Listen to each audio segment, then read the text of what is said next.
On sait que bien avant d'aller ce jour-là, le jour où avait lieu la soirée de la princesse de Guermantes, rendre au duc et à la duchesse la visite que je viens de raconter, j'avais épié leur retour. Et fait, pendant la durée de mon guet, une découverte concernant particulièrement monsieur de Charlus, mais si importante en elle-même que j'ai jusqu'ici, jusqu'au moment de pouvoir lui donner la place et l'étendue voulue,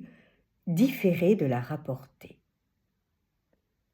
J'avais, comme je l'ai dit, délaissé le point de vue merveilleux, si confortablement aménagé au haut de la maison,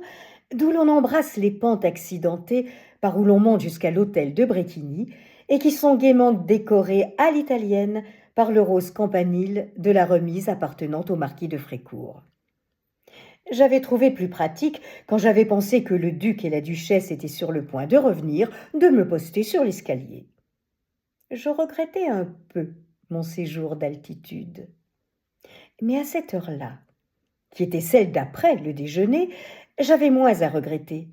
car je n'aurais pas vu comme le matin les minuscules personnages de tableau que devenaient à distance les valets de pied de l'hôtel de Bréquigny et de Trême faire la lente ascension de la côte abrupte, un plumeau à la main entre les larges feuilles de mica transparentes qui se détachaient si plaisamment sur les contreforts rouges. À défaut de la contemplation du géologue, j'avais du moins celle du botaniste, et regardais par les volets de l'escalier le petit arbuste de la duchesse et la plante précieuse exposée dans la cour, avec cette insistance qu'on met à faire sortir les jeunes gens à marier, et je me demandais si l'insecte improbable viendrait par un hasard providentiel visiter le pistil offert et délaissé. J'entendais distinctement se préparant à partir Jupien, qui ne pouvait me découvrir derrière mon store où je restais immobile, jusqu'au moment où je me rejetais brusquement de côté par peur d'être vue de monsieur de Charlus, lequel, allant chez madame de Villeparisis, traversait lentement la cour, bedonnant, vieilli par le plein jour, grisonnant. Il avait fallu une indisposition de madame de Villeparisis, conséquence de la maladie du marquis de Fierbois, avec lequel il était personnellement brouillé à mort, pour que monsieur de Charlus fît une visite, peut-être la première de son existence, à cette heure-là. Au bout d'un instant, je fis un nouveau mouvement de recul, pour ne pas être vue par Jupien.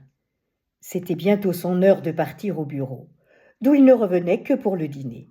Et même pas toujours, depuis une semaine que sa nièce était allée avec ses apprentis à la campagne, chez une cliente finir une robe. Je savais que cette attente n'était pas plus passive que chez la fleur mâle, dont les étamines s'étaient spontanément tournées pour que l'insecte pût plus facilement la recevoir. De même, la fleur femme qui était ici, si l'insecte venait, arquerait coquettement ses styles, et pour être mieux pénétré par lui, ferait imperceptiblement, comme une jouvencelle hypocrite mais ardente, la moitié du chemin. À ce moment, où il ne se croyait regardé par personne, les paupières baissées contre le soleil, monsieur de Charlus avait relâché dans son visage cette tension, amorti cette vitalité factice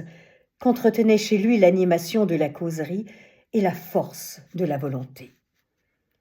Clignant des yeux contre le soleil, il semblait presque sourire. Je trouvais à sa figure, vue ainsi au repos et comme au naturel, quelque chose de si affectueux, de si désarmé, que je ne pus m'empêcher de penser combien monsieur de Charlus eût été fâché